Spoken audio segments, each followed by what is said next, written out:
mwongeye kwirirwa cyangwa mwaramutse shuti bakunzi bakurikiye channel yacu kuri YouTube menya uhinduke muraho mumeze neza reka nongere mbasuhuze jye basuhuza ni Kaneza Mugabo mumaze kumenyera tubana umunsi ku wundi ku nyigisho zitandukanye nkomeze mbashimire mwebwe mwese mwakoze likes mwebwe mwese mwakoze share abagerageje gukora subscription thank you so much merci beaucoup asante sana ndabizi ko mukoresha indimi zitandukanye hanyuma rero uyu munsi tugiye kwiga iyihe ingredient cyangwa se tugiye kurebera hamwe iyihe vitamine tugiye kurebera hamwe iyihe ntungamubiri ifasha urukundo kugaruka mu mwimerere warwo twarebeye hamwe ukuri turebera hamwe ubwenge none tugiye kurebera hamwe ingredient igira ati kwihangana ese kwihangana ni ngombwa mu rukundo ni ngombwa hagati y'abantu bakundana baba fiancé baba boyfriend and girlfriend ariyo step ya mbere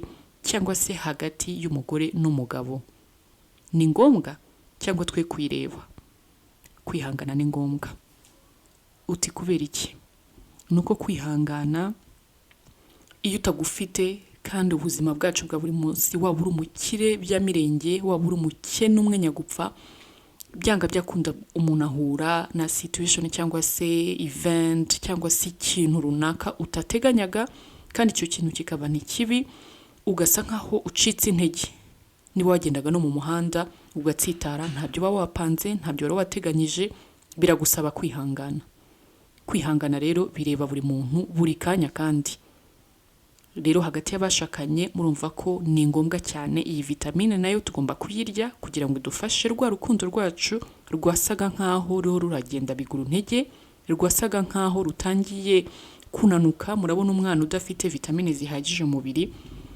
aba ari umwana unanutse cyane udafite uruhu rwiza hari abantu babanye urukundo rwabo runanutse hari abantu babanye urukundo rwabo rwose ubona ruri mu marembera ariko nzi ko bishoboka tukaryiza vitamine rukongera rugashisha rukongera rugatoha reka turebe inyigisho kwihangana hamwe na Kaneza Mugabo kwihangana nkuko namaze kuvuga ko nayo ari vitamine nziza cyane kuko ukenerwa buri kanya mu buzima bwacu bwa buri munsi niki kwihangana ni imbaraga ziba mu muntu kandi umuntu uwo ari we wese zibasha kujya hejuru ya situation cyangwa se ya event cyangwa se y'ikintu kibi kiba kikubayeho kiba kikujeho iyo situation cyangwa se iyo event ishobora kuza igutunguye cyangwa se ishobora no kuza wayirebaga itagutunguye ariko byanga byakunda ugasa nkaho umuvuduko wari ufite imbaraga wari ufite zisa nkaho zishatse kumanuka rero kwihangana hari ya mbaraga ibasha kujya hejuru y'iyo situation ariko iyo situation cyangwa se icyo kintu kibaye ufite iyo mbaraga yo kwihangana ubasha kubana nayo mukagendana suko ibivanyeho ya situation suko ya event cyangwa se icyo kintu kibaye kiba gikemutse ariko usanga izo mbaraga za ufite mu kwihangana zibashije kujya hejuru ya cya kintu urugero ushobora gutaha mu rugo ndi umumama nagera iwanjye nkasanga ngo umwana yamennye televiziyo twaguze ihenze neza yayimennye burundu nta nubwo twabasha kuzayikoresha ubwo twinjiye mu rugo ni situation ni ikintu kibaye ako kanya kibereye mu maso yanjye ndetse wenda na papa w'abana turahagazaho reaction cyangwa se uburyo tuzabyitwaramo buratandukanye nge wenda ashobora kuzabibona nkumva ncitse intege cyane kwa kwihangana za mbaraga zakagombye kujya hejuru y'uko kuntu televiziyo yamenetse nkaba ntazo mfite nkaba ndi umunyantege nke none ugasanga umugabo wanjye we arabyoroheje kuko afitemo kwihangana arabibonye agize ukwihangana agize imbaraga zibashe kujya hejuru y'uko ngo umwana yamennye televiziyo uko niko kwihangana situation irabaye iragutunguye urihanganye ugize imbaraga muri wowe zibashije kujya hejuru y'icyo kintu kibaye urundi rwero ushobora kujya gushaka umugabo uri umukobwa umujene umukobwa mwiza cyane uhuye n'umusore ufite akazi keza gafite umushahara mwiza rwose hano hanze mukoze mariage murabanye yewe mugize umugisha mubyaye hungu na kobwa ibintu bibaye byiza, muguza inzu yanyu nziza ahantu heza, muguza imodoka, kugura iyi modoka, urebye bimwe byita rwose kugira stability muri finance, mukaba muri financially stable, ibintu biryoshye, umuntu yabasura, mukagira amafunguro meza hanitse. Yewe hano hanze hari abantu munafasha nabo kuva mu bukene. Noneho ugasanga nyuma y'igihe runaka wa mugabo wawe mwashakanye ameze neza, wa mugabo wawe wajyaga gufasha, mukajya mu vacances hanze hatandukanye ahantu henshi, akazi kagize gatya kararangiye, aragatakaje, abaye umushomeri nk'abandi bose. Umwe utabasha no kubona igiceri cy'ijana nyuma y'icyumweru. Ubwo bikaba ngombwa mukaganira muti reka tugurishe ino nzu turebe ko twasunika iminsi. Yewe na za modoka byose ukabona biriho biragenda, ukabona ibintu bitangiye guhindura isura, na ya quartier mwabagamo mukayivamo mukajya handi hantu kure haciriritse. Urumva ko wowe madame hari icyo biriho birakwica, hari ukundi kuntu utangiye kumva uri uracika intege, cyane ko rwose ubuzima bw'iyi si tuba muri competence, tuba dushaka kwemezanya. Niba kanaka yaguze imodoka runaka, nanjye reka nguringiye, noneho nizo mwana mufite zagiye, mukamanuka mukajya mu buzima bwo hasi cyane. Ese uzabyifata mute wowe madame? Icyo gihe uzabigenza ute kugira ngo urukundo rwanyu rwe guhungabana? Ariko burya byose iyo byubatswe neza mbere, nk'uko twatangiye tubivuga mu kiganiro cya mbere, muri za nyigisho zacu za mbere, murabyibuka ko navuze ngo hagomba kubanza kubakwa ubushuti. Ubushuti bubanziriza urukundo.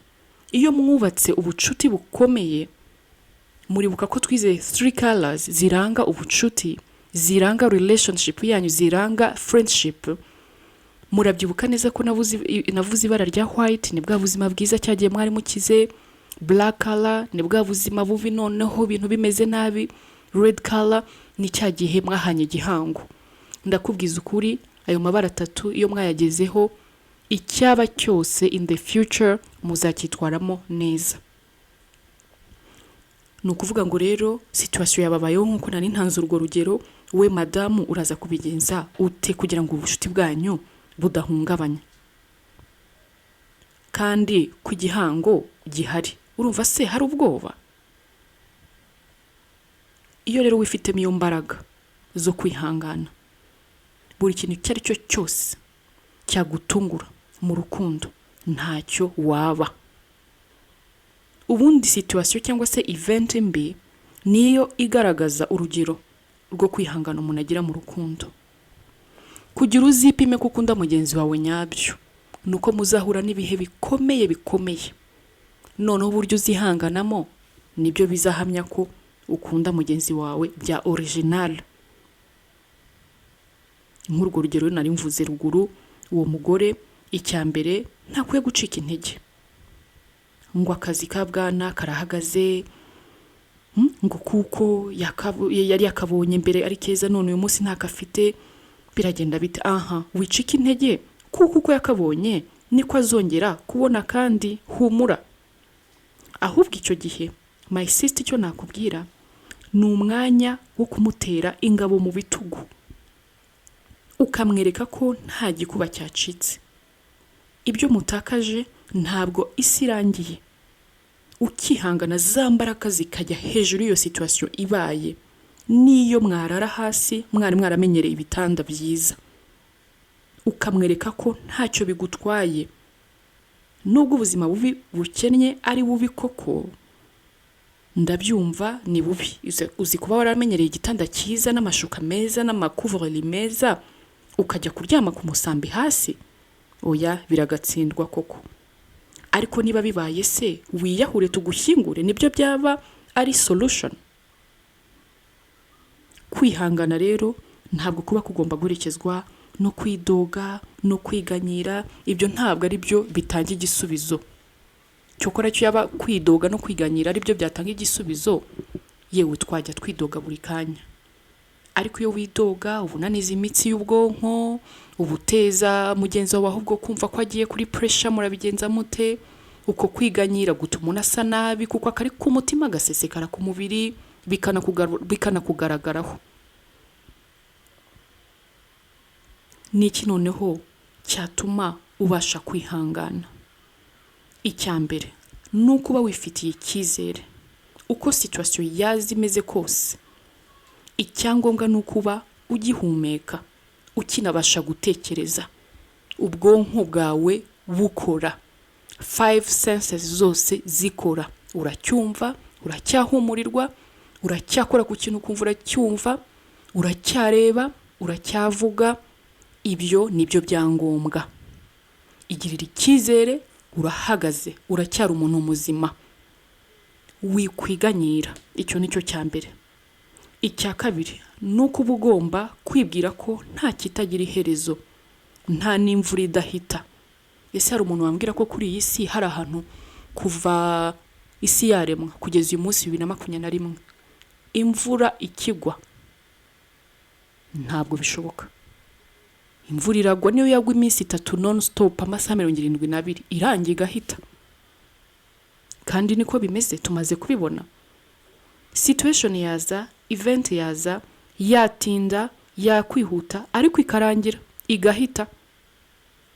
Icya gatatu, kugerageza gukomeza gusa neza, ukiyitaho, abantu ntibagucishe mu ijisho, kuko nubundi ntacyo bagufasha.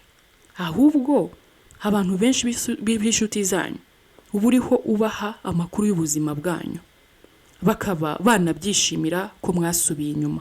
Niko abantu bamwe na bamwe bamera, si bose. Hari bamwe bakumva uko mwabaye bakagira agahinda bakabana namwe, ariko abenshi turabizi ko usanga babyishimira ubwo buzima mwabayemo. Kandi uzi neza ko uramutse wumva ko bakuvugira couple yawe, kwihangana biranga. Kwihangana kwawe kuba kuriho gukomereka, ushobora no kubivamo kandi wari wihagarariye neza. Ndumva rero izo nama 3 zishobora gufasha umuntu kumenya uko yakwihangana. Urundi rugero, hari n'abantu iyo batayishatsemo izo mbaraga zo kwihangana bakora amakosa cyangwa bagakora icyaha, ugasanga nk'umugabo cyangwa umugore agasambana ku ruhande kugira ngo aramire urugo rwe. Ibyo si byo. Ntabwo ikibazo gikemurwa n'ikindi kibazo. Mushobora kuba mushonje nibyo, mushobora kuba ubona nta yandi mahitamo, ibumoso iburyo ndabigenza nte, ariko ntabwo kuvuga ngo ngiye kuryamana n'umugabo wundi kandi ndi mu makanaka kugira ngo mu rugo tubone ibyo turya ariyo solution. Ntabwo mugashobora kuba yabimenya, ariko urahemutse. Rya sezerano mwasezeranye ko mukunda uramuhemukiye nubwo atariho arabibona. Uraza gutana yego 100 cyangwa 500, uhahe ubeshye, kuko ntushobora kuza umubwiza ukuri uti chérie aya mafaranga nyavanye kwa kana katwaryamanye none yamaye amafaranga. Huya, mwene uko kwihangana kwagiye hasi cyane kugatuma ukora icyaha. Ntabwo ari ukwihangana, kuba kwapfuye, kuba kwazimye. Ugomba kwihangana, yambaraga ikajya hejuru, ukihangana ugafunga ibyo bavuga ngo gufunga umukandara. Komera, ushikame, wirinde.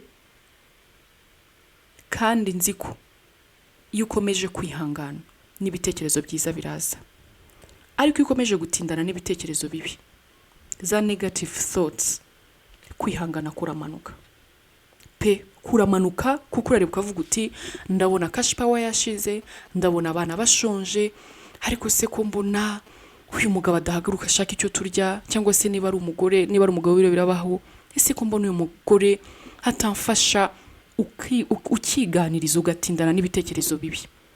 Ibyo nibyo dusanze bishobora gutuma waca inyuma uwo mwashakanye.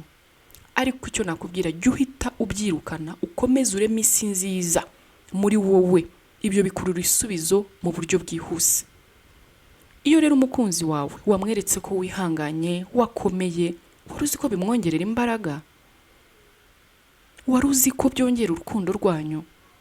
Nk'uwo mugabo wari umukire uyu munsi akaba akennye, ukamubera imfura, ukaba umugore ukomeye, ukamubera umugore ukomeje gusa neza, ya myenda yawe ukayimesa ugacya, ugakomeza ukisekera, uzi ko umugabo wawe uba umutunguye. Umugabo aravuga ati mfite umugore w'igitangaza.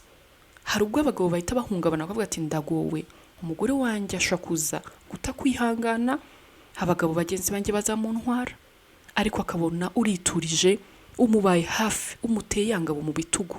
Niyo byamara imyaka 2 muri chômage, bimwongerera gukomera. Ni byiza kwitoza kugira spirit, uwo mwuka, niba ariko nabyita, wo kwihangana, kuko buri segonda ibintu bihinduka uko utabiteganyaga. Ubu se koko nshuti zanjye mukurikiye ikiganiro kuri channel yacu Menya Uhinduke, hari wari uzi ko corona yaza? Kuva umwaka ushize ibintu byose ntibyasubiye inyuma, abantu bose ntibagezweho n'ingaruka mbi z'iki cyorezo. Niba urugero umukunzi wawe hari ibyo yari yarakwijeje kugukorera, cyangwa nawe hari ibyo wamwijeje kumukorera, bikaba bitaraciyemo, mwicane se?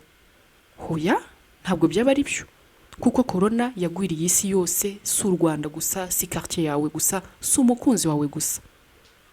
Ariko reka jye nitindire ku couple. Hari couple uzasanga zitongana buri kanya kubera kubura iyo vitamine yo kwihangana. Urundi rugero, umugabo cyangwa umugore wawe ashobora gutinda gutaha, ugasanga uramuhamagara inshuro nk'igihumbi, ukandi aho ari uba uriho umuderanje, kandi ugasanga yarakubwiye aho yagiye.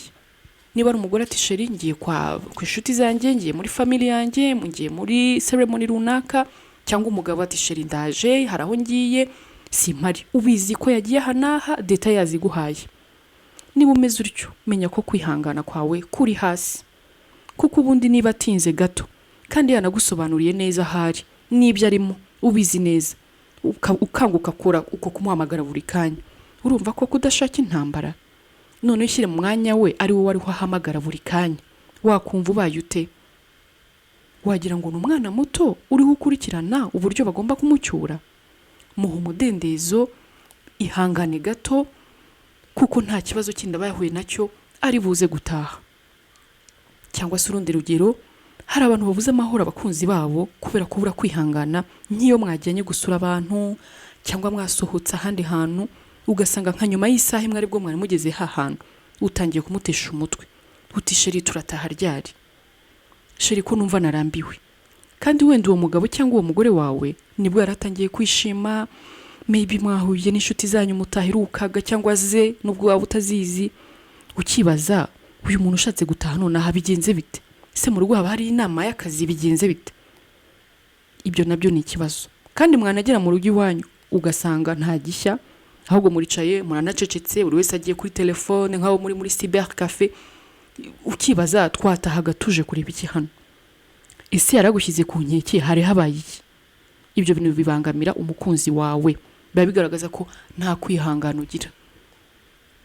Hari na couple zitongana cyane kubera phone, naguhamagaye utinda kwitaba cyangwa wanga kwitaba.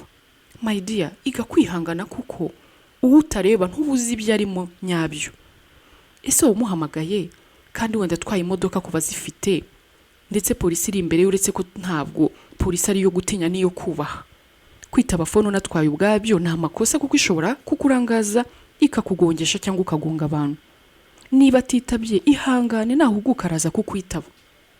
Tugira kwihangana ku kanaka ariko kose, ubyitoze kugira ngo ejo nihaza ikinini kibyibushye uzabyitwaremo neza. Ese wabunanirwa kwihangana ku kantu gato, utwo twose ndiho mbabwira ikinini cyazazo kabishobora?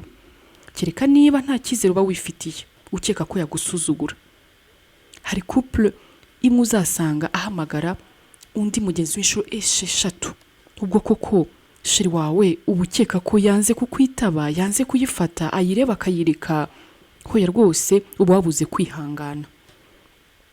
Urugero, ushobora gutuma shiri wawe ikintu runaka, utuze kunzanira iki n'iki, akaza yabyibagiwe, noneho ukabuza mu burakari mugatongana.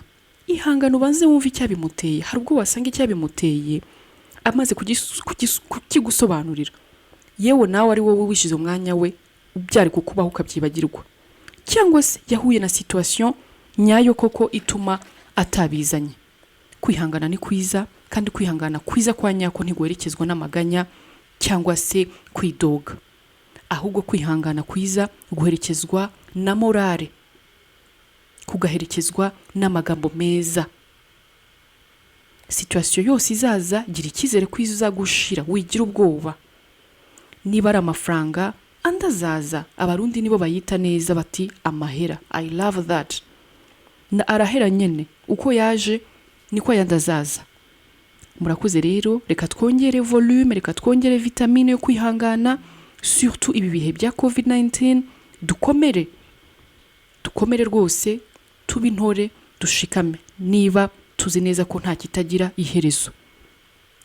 Shyiramo ka music muri ibi bihe mwibereye guma mu rugo, mwibyinyire mucinya akadiho mu ndirimbo z'iwacu. Niba mutariye birumvikana birakomeza iraryana, ariko humuragenda bizi muraza kurya, nta kitagira iherezo.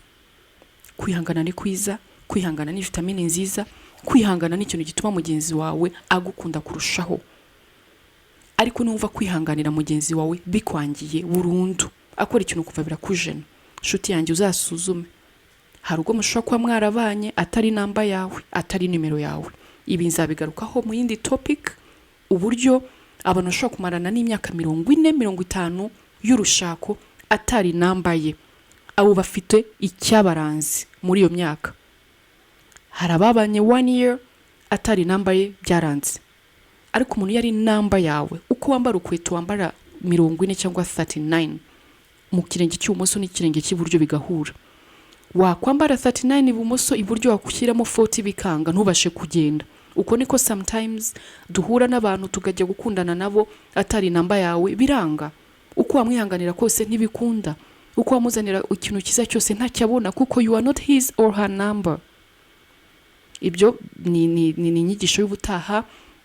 Bashimire kandi nkomeze mbakangurire rwose kubyumva 2 3 kugira bidufashe kugarura urukundo mu mwimerere warwo. Thank you very much. Mushishikariza abatwumva, muba sharing izi nyigisho, mukomeze gukanda likes, mukomeze gukora subscribe ku bantu bashyashya, kandi rwose Imana y'u Rwanda ibane natwe. Murakoze. ni Kaneza Mugabo.